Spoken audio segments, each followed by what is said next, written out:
अस्सलाम वालेकुम students, hope so आप सब लोग ठीक ठाक होंगे। जी स्टूडेंट्स, हमारा जो इंट्रोडक्शन टू प्रोग्रामिंग है इसमें हमने प्रीवियस एरे को देखा था। Array two dimensional, multi dimensional और सिंगल डायमेंशनल एरे जो है वो क्या होता है, और फिर उसको मैंने ये बताया था लास्ट लेक्चर में कि फंक्शंस के साथ हम एरे को कैसे एक्सेस कर सकते हैं। इट्स टू इजी, आप लोगों की प्रैक्टिस के ऊपर डिपेंड करता है। जब आपका कॉन्सेप्ट क्लियर है फिर कोई भी टेंशन वाली बात नहीं है, आप कोई भी प्रोग्राम जो है वो राइट कर सकते हैं। तो कॉन्सेप्ट बेटा आप लोगों के जो हैं वो प्रैक्टिस से क्लियर होने हैं। तो अभी भी वही वाली बुक है, हमारी आईटी सीरीज़ की बुक है, ठीक है। 261 पेज है। क्योंकि बेसिक कॉन्सेप्ट तो यहाँ पे जो है कॉन्सेप्ट थोड़ा सा डिफ़िकल्ट है और मे बी क्लियर ऐसे नहीं मेंशन जैसे यहाँ पे है। तो आपको इसका इंट्रोडक्शन देना है। चैप्टर नंबर ऑलरेडी मैंने बता दिया है आप लोगों का 8 है, स्ट्रक्चर्स। जी स्ट्रक्चर, और पता है स्ट्रक्चर एक स्केच होता है, एक साख्त होती है।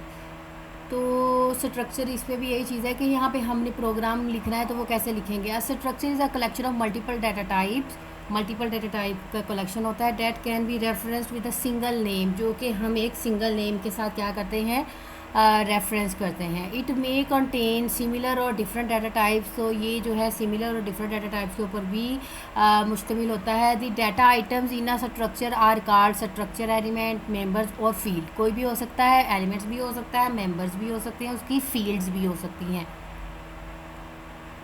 तो difference between an array and a structure in an is the array consistence of a set of variables of the same data type. हमें पता है एरे क्या होता है, कंसेक्टिव मेमोरी लोकेशन होती है, उसमें जितनी भी स्टूडेंट्स वैल्यू होती हैं set of variables of the same data type. आपने देखा है एरे में वैल्यू जो स्टोर होती है वो एक ही डाटा टाइप के अंदर स्टोर हुई होती हैं, लेकिन जो आपका स्ट्रक्चर होता है वो डिफरेंट डाटा टाइप्स के ऊपर डिपेंड होता है।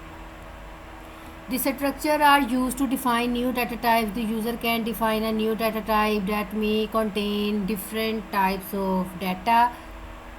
तो simple variable can store only one value at a time. आपका जो सिंपल वैल्यू वेरिएबल है वो सिर्फ और सिर्फ एक वैल्यू जो है एट अ टाइम करेगा store. But a structure variable can store multiple values at the same time. तो आपका जो एक सिंपल वेरिएबल है, स्ट्रक्चर हम बनाते क्यों हैं, तो इसका पर्पज़ ये है कि multiple values at the same time हम स्टोर कर सकें। आपका एक सिंपल वेरिएबल होता था ना, उसमें हम एक ही वैल्यू जो है एट अ टाइम हम स्टोर कर सकते थे, लेकिन स्ट्रक्चर में हम डिफरेंट वैल्यू जो है वो द सेम टाइम हम स्टोर कर सकते हैं। डिक्लेयरिंग आ स्ट्रक्चर, हम फंक्शन को कैसे डिक्लेयर करेंगे। Structure is declared by using the keyword struct. Yes, ये स्ट्रक्ट कीवर्ड यूज़ करना है, this is a reserve word, ठीक है। By following by the structure name, जो भी इसके आगे हम डिफ़ाइन करेंगे मेंबर्स ऐसे करेंगे। ये opening and closing braces use करेंगे। देखिए जी, इसको ब्रैकेट्स भी कहते हैं, इसको ब्रेसेस भी कहते हैं, कर्ली ब्रेसिस कह लो, कर्ली ब्रैकेट्स कह लो, बात एक ही है। The closing braces is ended with the semicolon, और हमें पता है इसके एंड पे सेमी कॉलन लाजमी आना है। The declaration tells the compiler about the details of the structure. The compiler does not allocate any location, तो ऐसे अलाउ नहीं करेगा। इसका ये सिंटैक्स है स्ट्रक्ट। यहाँ पे स्ट्रक्ट एक कीवर्ड है, ठीक है। कीवर्ड क्या होता है, आपका रिजर्व वर्ड है, ये चेंज नहीं होगा। जैसे आपके कोनियो डॉट है, इंट मेन है, जो मतलब जो रिजर्व वर्ड है वो चेंज नहीं ना होते, इसी तरह ये है। जैसे आप लोगों के मैथमेटिक्स के फार्मूलाज हैं वो चेंज नहीं होते, तो इसी तरह स्ट्रक्ट है, ये रिजर्व वर्ड है, ये रिप्रेजेंट कर रहा है दिस इज़ द स्ट्रक्चर, ठीक है। और यहाँ पे स्ट्रक्चर नेम आप कोई भी यूज़ कर सकते हो, कोई भी लिख सकते हो, जैसे हम वेरिएबल्स बनाते हैं। तो ये देखो इसके अंदर data type 1 identifier, data type जैसे इंटीजर है, फ्लोट है, चार है, सारी इतनी सारी आप इसके अंदर एलैबोरेट कर सकते हो, और उसके आइडेंटिफायर्स नेम भी डिफरेंट लिख सकते हो। तो ये वही चीज़ है, कीवर्ड है, स्ट्रक्चर नेम में स्ट्रक्चर नेम मेंशन करेंगे, डाटा टाइप आप कोई भी यूज़ कर सकते हो, आइडेंटिफायर में उसका नेम यूज़ कर देंगे, डाटा टाइप में उसका स्ट्रक्चर का जो सेकेंड मेंबर है उसको यूज़ करेंगे, आइडेंटिफायर जो आपने उसको as a second variable container के तौर पे यूज़ किया है। Structure declaration is terminated by semicolon. आपके जो स्ट्रक्चर डिक्लेरेशन है वो टर्मिनेट होती है किस तरह, आपकी सेमी कॉलन से। The structure declaration is also called structure specifier. तो आपकी जो स्ट्रक्चर डिक्लेरेशन है उसको हम स्ट्रक्चर स्पेसिफायर भी कहते हैं। यहाँ पे structure students with 4 member variables create हो रहे हैं। Struct student, struct reserve keyword है, स्टूडेंट यहाँ पे स्ट्रक्चर नेम है, ये देखें integer, roll number, comma, marks, मतलब इंटीजर डाटा टाइप है, रोल नंबर है उसका एक वेरिएबल ये बनाया और मार्क्स एक और वेरिएबल बनाया। तो जो कोमा लगा के करते हैं तो वो अलग वेरिएबल्स को सेपरेटेड करते हैं। फ्लोट एवरेज ले लिया, 4 ग्रेड ले लिया। तो ये देखो भाई हमने डिफरेंट डाटा टाइप्स एक स्ट्रक्चर के अंदर बना लिए हैं। The above structure contains for member variable. The above declaration has created a new data type student. A variable of type student can store 4 values at one time. तो यहाँ पे 4 values एक टाइम पे जो है वो स्टोर की जा सकती हैं। डिफाइनिंग स्ट्रक्चर वेरिएबल, अब उसको डिफ़ाइन कैसे करते हैं हम? इसको डिफ़ाइन करना कौन सा मुश्किल बात है। जैसे आइडेंटिफायर हम डिक्लेरेशन करते हैं कोई भी वेरिएबल की, process identifier defining same as the defining a variable basic types integer and char, वैसे ही होगा जैसे हम अपनी डाटा टाइप्स को यूज़ करते हैं। Definition tells the compiler to allocates memory space for the variable. The compiler automatically allocates sufficient memory according to the element of the structure. तो automatically वो उसको क्या करेगा, मेमोरी ऑक्यूपाई कर देगा। तो इसका सिंटैक्स ये है, syntax of defining a structure variable is as follow. Structure name होगा, ये इसका आइडेंटिफायर है, ठीक है जी। स्ट्रक्चर नेम वही है जैसे कि आपने बनाया है तो आइडेंटिफायर यूज़ होगा।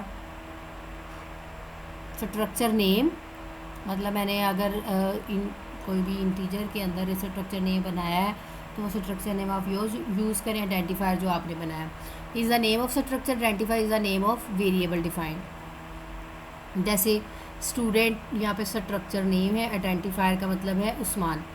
तो ये अब जो अबव एग्जांपल है वो इस तरह रिप्रेजेंट करिए। उस्मान एक स्ट्रक्चर वेरिएबल है, उसके 4 मेंबर्स जो हैं स्पेसिफाइड किए जा रहे हैं जिसमें उसका रोल नंबर, मार्क्स, एवरेज और ग्रेड्स वगैरह एग्जिस्ट कर रहे हैं। तो ये होता है एक स्ट्रक्चर बनाने का फ़ायदा, हमें पता चल जाता है एक कैटेगरी है, ये उसकी फर्दर कैटेगरीज हम यूज़ कर रहे हैं।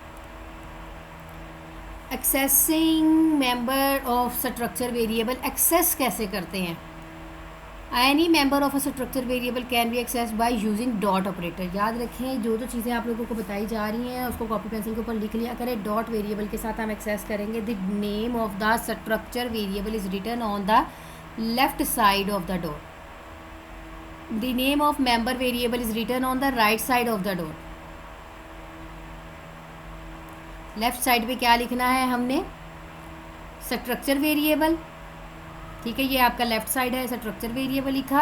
राइट साइड पे क्या है, डॉट के बाद क्या है, मेंबर वेरिएबल है जो हमने मेंबर बनाया है।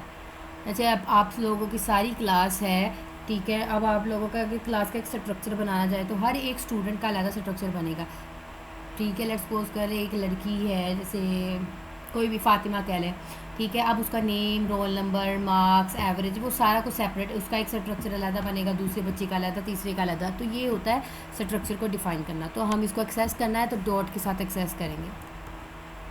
The dot operator is also known as member access operator. तो इसको हम क्या कहते हैं, मेंबर एक्सेस ऑपरेटर कहते हैं। Syntax of accessing a member of function variable is as follow. Structure variable dot member variable, ये आपका स्ट्रक्चर वेरिएबल है लेफ्ट साइड पे, डॉट के बाद आपका मेंबर वेरिएबल है राइट साइड पे, ठीक है। स्ट्रक्चर वेरिएबल में जैसे स्टूडेंट है, जैसे मेंबर वेरिएबल में मैंने बता दिया फातिमा है, ठीक है, कोई भी ले लें, ये उसका है। जो भी हम एक्सेस करना चाहेंगे वो डॉट के साथ हम करेंगे एक्सेस। जैसे कि आप स्टूडेंट, आपका यहाँ पे एग्जांपल है स्टूडेंट उस्मान टर्मिनेटर। अब मैंने इसको एक्सेस करना है, ठीक है। मैं ये स्ट्रक्चर है, ये स्ट्रक्चर नेम है, ये मेंबर, ये आपके जो आइडेंटिफायर है उसका नेम है। अभी स्टूडेंट्स ये एक स्ट्रक्चर बनाया है, ठीक है, एक स्ट्रक्चर बनाया गया है। अब इसको एक्सेस नहीं किया, एक्सेस कैसे करेंगे, उस्मान को एक्सेस करना है। अब आपका ये एक स्ट्रक्चर वेरिएबल है, ठीक है। Usman dot roll number member variable, Usman dot marks, Usman के एवरेज, उस्मान के ग्रेड, ये सारी चीज़ें ऐसे। देखो इंटीजर को हमने सादा लिखना है, मार्क्स भी आपके सादा आगे, एवरेज को हम पॉइंट्स में लिखते हैं। लेकिन जो ग्रेडिंग सिस्टम है मैंने आपको पहले भी बताया, करैक्टर को एक्सेस करना है तो हम सिंगल कोट में उसको राइट करते हैं। तो इस तरह हमने इसको एक्सेस करना है। अगर आप इसकी जो प्रोग्रामिंग की टर्म में देखेंगे तो इस तरह लिखेंगे CN accession operator, Usman dot roll number, marks, average, grade etc। C out में इस तरह लिखेंगे, सिंपल बात तो वही। एक्सेस कैसे करना, डॉट के साथ एक्सेस करेंगे। जैसे कि यहाँ पे एक प्रोग्राम है, write a program that declares a structure to store roll number, marks, average and grade of a student. मतलब वो स्टोर करे दी program should define a structure variable input at the variable and then display these values। अब ये क्या करेगा, ये हमारा programme लिखा हुआ है, स्ट्रीम लिखा हुआ है स्ट्रक्ट स्टूडेंट। देखिए हमने मेन बॉडी से पहले अब स्ट्रक्चर बनाना, हमने उसको एक स्केच देना है। स्ट्रक्ट, ठीक है, स्ट्रक्ट वेरी आपका रिजर्व वर्ड है। स्टूडेंट क्या है, आपका स्ट्रक्चर का नेम है। अब इसके अंदर क्या है, integer roll number, integer marks, float, average, 4 grade. ये सारे हमने बता दिए कि ये एक स्ट्रक्चर की चीज़ है। एक स्टूडेंट की कैटेगरी में ये सारी टर्म जो है वो एग्जिस्ट करेंगी, ठीक है जी। और इसके एंड पे टर्मिनेटर आना, ये आपका एक स्ट्रक्चर बन गया। आपकी मेन बॉडी स्टार हुई, स्टूडेंट S। अब ये क्या चीज़ है, अब आपका ये जो चीज़ थी, अब देखो मुझे बताओ यहाँ से सोच के, ये स्टूडेंट क्या था, आपका स्ट्रक्चर का नेम था। S क्या है, आइडेंटिफायर है, ठीक है, स्ट्रक्चर। और ये स्ट्रक्चर का आइडेंटिफायर, मतलब मैंने S इसका आइडेंटिफायर बना लिया। अब जो भी चीज़ एक्सेस होगी वो इस S के साथ होगी, ठीक है। मेंबर फंक्शन को हमने एक्सेस करना है। रोल नंबर एंटर करें, S डॉट किसको, कौन सा member function, roll number, yes, इसको एक्सेस करना है। तो डॉट S के साथ ये आपका स्ट्रक्चर नेम है, ओके। ये आपने स्ट्रक्चर क्रिएट किया है। ये जो S है ये स्ट्रक्चर का नेम है। जैसे हम वेरिएबल बनाते हैं, ठीक है, वेरिएबल बनाने के बाद उसको एक आइडेंटिफायर का नेम देते हैं। इसी तरह हमने यहाँ पे एक स्ट्रक्चर बनाया, उसको डिफ़ाइन कर दिया, इंटीजर, फ्लोट, चार्ट, ये सारी वैल्यूज़ देनी है। अब मैंने करना है, मैंने एक स्ट्रक्चर बनाया है, उसका एक नेम है, तो इसके साथ आपने ये चीज़ों को एक्सेस करना है। S dot roll number, S dot marks, marks enter करो, एवरेज, S डॉट ग्रेड। तो ये S आपका क्या है, स्ट्रक्चर नेम है। डॉट के बाद जो चीज़ लिखी हुई है वो आपके मेंबर्स, आपके वेरिएबल्स हैं। यहाँ पे आपने इनपुट करवा रहे हैं, ये चीज़ें आपकी क्या है, आउटपुट के लिए है। Roll number, S dot roll number, S dot marks, S dot average, S dot grade. अब हम इस प्रोग्राम को डेव C++ के अंदर करके देखते हैं, ताकि आप लोगों का कंसेप्ट और क्लियर हो जाए कि स्ट्रक्चर क्या चीज़ होती है।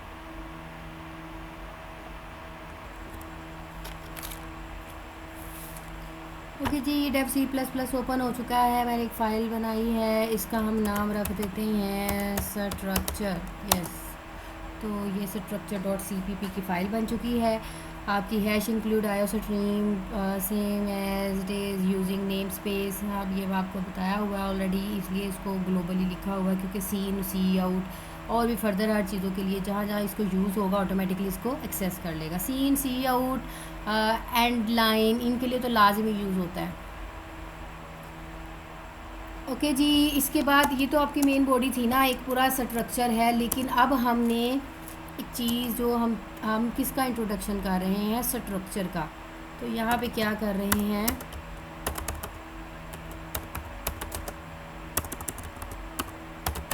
स्ट्रक्चर।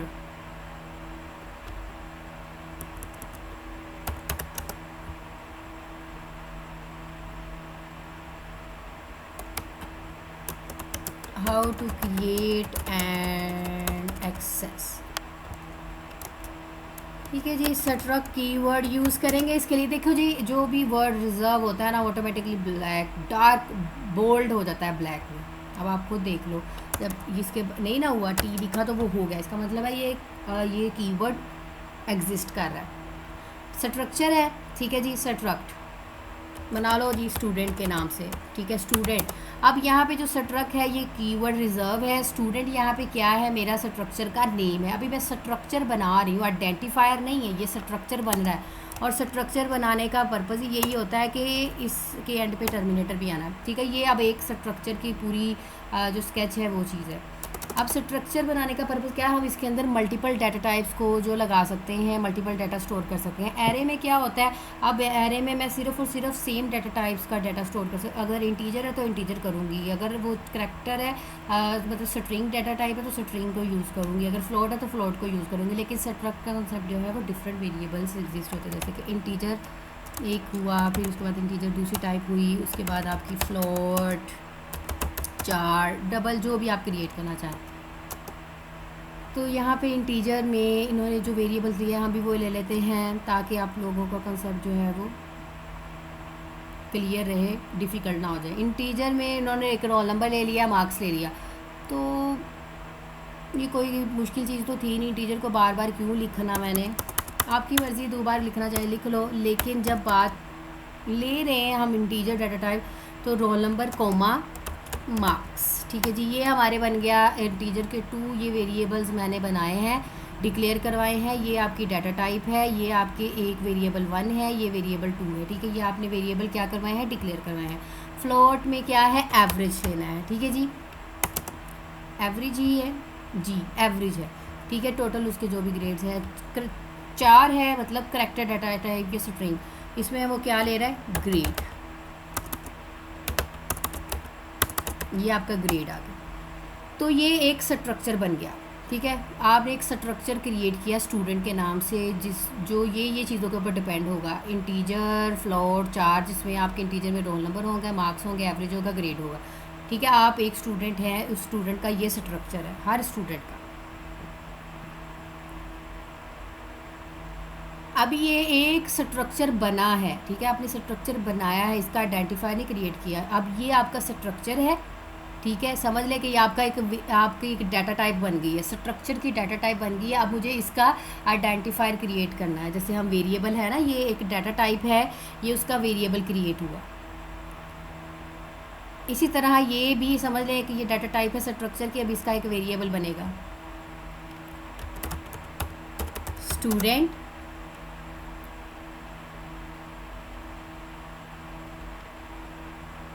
यहाँ पे इन्होंने किस नाम से बनाया है, एस के नाम से, ठीक है जी। हम भी एस के नाम से लिख लें, कोई भी आ सकता है, जैसे वो तो उस्मान था, यहाँ पे कोई भी एग्जिस्ट करेगा, क्योंकि हमारे प्रोग्राम की स्पेसिफिकेशन है कोई भी हो, एस है तो हम भी एस ले लेते हैं, ओके जी। अब ये आपका स्ट्रक्चर का नेम है, मतलब स्ट्रक्चर वेरिएबल डाटा टाइप है, स्ट्रक्चर की डाटा टाइप थी, ये उसका क्या है, आइडेंटिफायर है,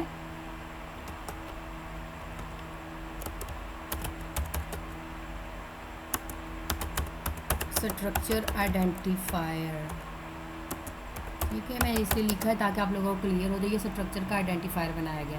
अब जो भी हमने वैल्यूज़ एक्सेस करनी है इसके साथ एक्सेस करनी है, और किस में से करनी है उसने देखना है। ये आइडेंटिफायर बनाया है इस स्ट्रक्चर का, तो इस स्ट्रक्चर में से हमने इन चीज़ों को एक्सेस करना है। ये हमारी हैं मेंबर्स वैल्यूज़, मेंबर्स वेरिएबल्स, इसको एक्सेस करना है हमें।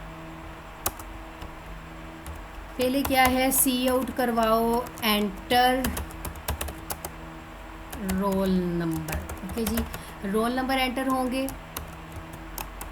यहाँ पे एंड लाइन यूज़ कर लें। अच्छा जी, एंड लाइन के साथ भी STD यूज़ होता है, मैंने ऑलरेडी ये बताया हुआ है आप लोगों को, इसलिए हमें बार बार करने की ज़रूरत नहीं, क्योंकि ऑलरेडी हमने ग्लोबल इसको क्रिएट किया हुआ। सीन देखो, ये एज इट इज़ प्रिंट हो जाना है। वैल्यूज़ किससे लेनी है, ये तो खूबसूरती के लिए लगाया ना इस तरह, तो ये भी वैल्यूज़ एंटर हो सकती है। इससे ये हो जाएगा कि हमें पता चल जाएगा कि क्या चीज़ ऐड करनी है। सी इन किस में वैल्यू करवाओ, इस स्ट्रक्चर के डॉट के साथ रोल नंबर में, ठीक है जी, किसके साथ, रोल नंबर में वैल्यूज़ जो हैं वो एक्सेस होगी इस रोल नंबर के साथ, जैसे हम वेरिएबल्स में बनाते हैं ना। सिंपल कॉन्सेप्ट वही है, लेकिन इससे ये हो रहा है कि हम लार्ज डाटा से बच रहे हैं कि मैं एक स्टूडेंट का रिकॉर्ड एंटर करूँ, दूसरे का करूँ। इससे क्या हो जाएगा, स्टूडेंट्स हम मल्टीपल जो हैं वो एक ही स्ट्रक्चर के अंदर बैठ के सारे काम कर रहे हैं, मुझे अलग-अलग वेरिएबल्स में नहीं बनाना पड़ेगा। सब स्टूडेंट्स का रिकॉर्ड जो है वो एज इट इज़ एक चीज़ के अंदर ही, हम एक स्ट्रक्चर के अंदर, एक क्लास है तो एक क्लास के अंदर ही हो जाएगा। ये आपका स्ट्रक्चर का है नेम, डॉट, ये आपका क्या है, जो भी मेंबर वैल्यू है जिसके अंदर आप एक्सेस करना चाह रहे हैं। इसी को ही कॉपी कर रही हूँ। नेक्स्ट क्या है,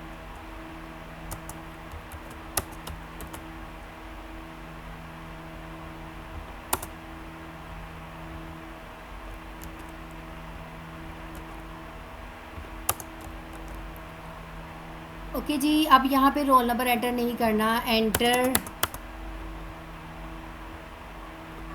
क्या ऐड करने हैं, एंटर मार्क्स, मार्क्स एंटर करें।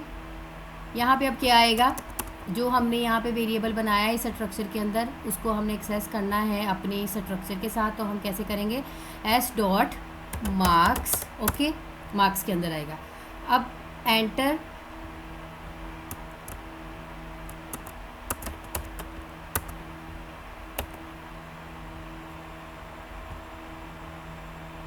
ठीक है जी, एंटर एवरेज, ये भी कैसे होगा,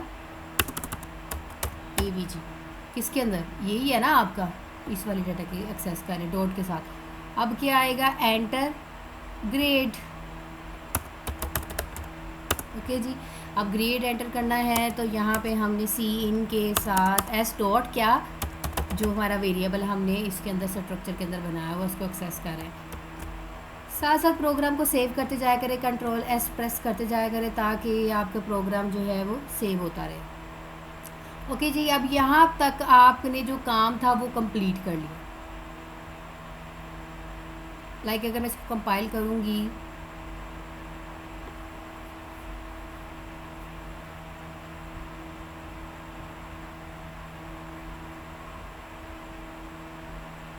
जितना भी टाइम ले रहा है कंपाइलिंग पे ले रहा है, ठीक है जी, कंपाइल हो जाएगा। यस, ये कंपाइलेशन, क्योंकि इस प्रोग्राम में कोई एरर नहीं है, एरर होता तो वो रुक जाता, बाकी आउटपुट अभी शो करवानी है तो वो हो जाएगी, लेकिन ये प्रोग्राम यहाँ तक भी चलेगा। अब जैसे कि मैंने 3 एंटर किया, एंटर योर मार्क्स, यस मैंने कहा 345 है, एंटर योर एवरेज मैंने कहा 34.56, ठीक है, पॉइंट में होती है ना value. Enter your grade, grade, ठीक है जी, मैंने ए ऐड कर दिया, लेकिन वो कुछ शो नहीं करेगा। क्यों नहीं किया, जैसे मैंने एरे में आपको बताया था ना, आप पहले इनपुट ले रहे हो, एरे करवा रहे हो, फिर उसके बाद उसको आउट शो भी तो करवाना है ना, तो इसी तरह ये है। अभी मैंने सिर्फ एंटर करवाई है वैल्यू, यहाँ तक मैंने इसलिए आपको करके दिखाया है ताकि आप लोगों को पता चले कि ये प्रोग्राम हो रहा है, ये कोई मतलब ऐसे ही नहीं है, हवा में नहीं मैं करी जा रही हूँ। अब ये वाली जो चीज़ है किस पर्पज़ के लिए है, आउटपुट के लिए है, ठीक है जी, आउटपुट के लिए। ये भी आउटपुट ही थी, लेकिन हम एंटर करवा रहे हैं किससे, वैल्यू यूज़र से। Output to display after entering values, ठीक है जी, वैल्यूज़ एंटरिंग के बाद ये आपको आउटपुट शो होगी, ऐसे नहीं हो जाएगी। और ये जो थी वो वैल्यूज़ हम किससे करवा रहे थे ऐड, अपने यूज़र से करवा रहे थे।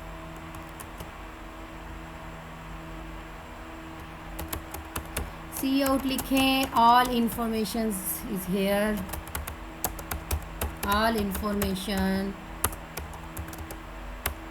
ऑफ मेंशन्ड स्टूडेंट, ये आप अपनी मर्जी से लिख सकते हैं। Student is as follows,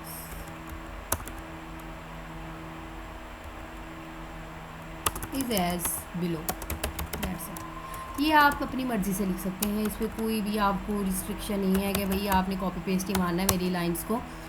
okay जी, आप ये एज इट इज़ शो हो जाएगी क्योंकि डबल कोट्स के अंदर लिखी हुई है। अब शो करवानी है मुझे रोल नंबर भी करवाना है, मार्क्स भी करवाने हैं, एवरेज भी करवाना है, ग्रेड्स भी करवाने हैं। तो आप लिखें यहाँ पे रोल नंबर, इससे ये हो जाएगा, क्लैरिटी आ जाती है प्रोग्राम में। अगर मैं ये नहीं लिखूँगी वो शो तो करवा देगा, लेकिन आपको कैसे पता चलेगा वो रोल नंबर है। अब रोल नंबर ये एज इट इज़ प्रिंट होगा। अब ये जो इंसर्शन ऑपरेटर है, इसके बाद हमने वो चीज़ लिखनी है कहाँ से क्या शो करवाना है, एस डॉट, ये देखिए यहाँ पे शो भी होती है चीज़ें, मुझे कि आपने क्या शो करवाना है। जैसे कि मैं इसके ऊपर क्लिक करती हूँ, देखो ऑटोमेटिकली यहाँ पे इसने ले लिया, ठीक है जी। रोल नंबर शो करवाना है, फिर उसके बाद आपकी सी आउट आएगी, उसमें आपके मार्क्स आ जाएंगे, कॉलन डालें मार्क्स, एस डॉट अब एक्चुअली इसके बाद भी चीज़ आनी चाहिए थी, नहीं आती तो आप खुद लिख लें मार्क्स। ठीक है जी, मार्क्स लिखें। फिर उसके बाद सी आउट क्या शो करवाना है जी, आपने एवरेज लिखें, कॉलन अपना इंसर्शन ऑपरेटर यूज़ करें s.avg। फिर उसके बाद सी आउट क्या लिखेंगे आप, डबल कोट्स में ग्रेड कॉलन डालें। आई नो प्रोग्राम लेंथ जो है वो टाइम ज़्यादा हो रहा है, लेकिन आप लोगों को समझाना है, फर्स्ट प्रोग्राम है इसलिए टाइम टेकिंग है, आप लोगों को हर चीज़ समझ आ जाए। ये लिख दिया s.grade। ठीक है जी, अब ये सारी चीज़ें अगर यहाँ पे वैल्यू जो एंटर होंगी वो यहाँ पे शो हो जाएंगी। तो ये प्रोग्राम आपका एंड हुआ। इसको कंपाइल करें अगेन। यहाँ पे एरर आ गया, तो एरर तो आना ही था। सी में जो सी आउट है उसको हमने स्मॉल लिखना है बिकॉज ये केस सेंसिटिव है।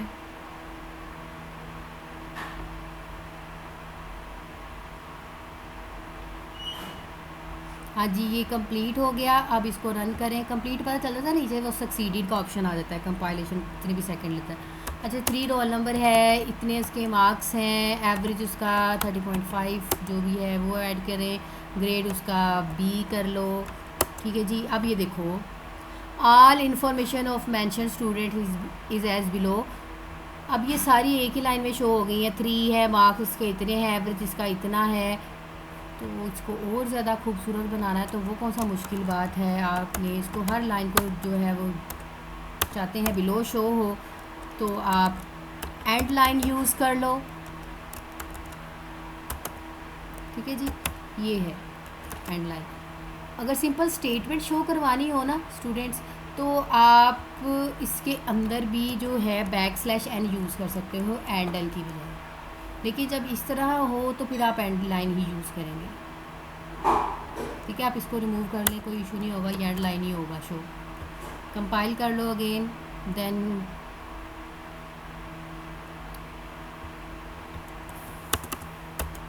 DLG एंड लाइन कंपाइल करें।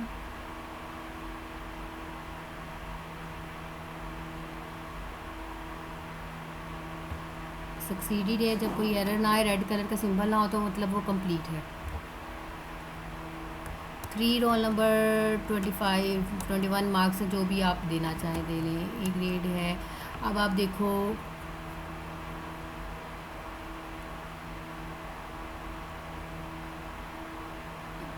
हाँ, ये थोड़ी सी मिस्टेक यहाँ पे ये हुई कि एवरेज की वैल्यू पॉइंट्स में देते हैं ना, तो मैं उसने इसको इसके में कैप्चर कर लिया।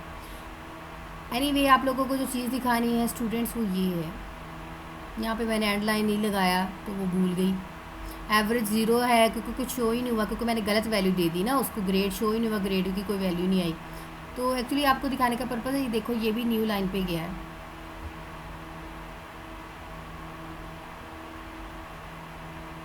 यहाँ पे एंड लाइन लिखना भूल गई मैं। तो ये चीज़ें आप लोग क्लियरली कर सकते हैं। ओके जी स्टूडेंट्स, इतना ही लेक्चर काफ़ी है, बहुत ज़्यादा लेंथी हो गया। आप लोगों को होप से पता चल गया होगा कि ये एक स्ट्रक्चर पहले बनाते हैं। ठीक है, स्ट्रक्चर के अंदर हम सारी डाटा टाइप्स जो डिफरेंट डाटा टाइप्स है उसको एक्सेस कर सकते हैं। स्ट्रक्चर का फ़ायदा ही यही है, क्योंकि हम एक ही क्लास की चीज़ें लेना चाह रहे हैं और सेम पर्सन के लिए यूज़ करना चाह रहे हैं, लेकिन कैसे, तो ये स्ट्रक्चर उसके लिए बेस्ट है। तो अब यहाँ पे हम जो स्ट्रक्चर बनाया है उसका एक आइडेंटिफायर क्रिएट करते हैं, उसी के साथ हम उसको एक्सेस करते हैं, तो डॉट लगा के। ठीक है जी, जो हमने अपनी डाटा टाइप्स क्रिएट की गई हैं इस स्ट्रक्चर के अंदर। होप सो स्टूडेंट्स कोई भी कंफ्यूजन नहीं होगी, क्योंकि मैंने बहुत ज़्यादा इसको डेप्थ में जाकर एलैबोरेट किया है। प्रैक्टिस करें, आ जाएगा आप लोगों को। बेस्ट ऑफ लक, अल्लाह हाफिज़।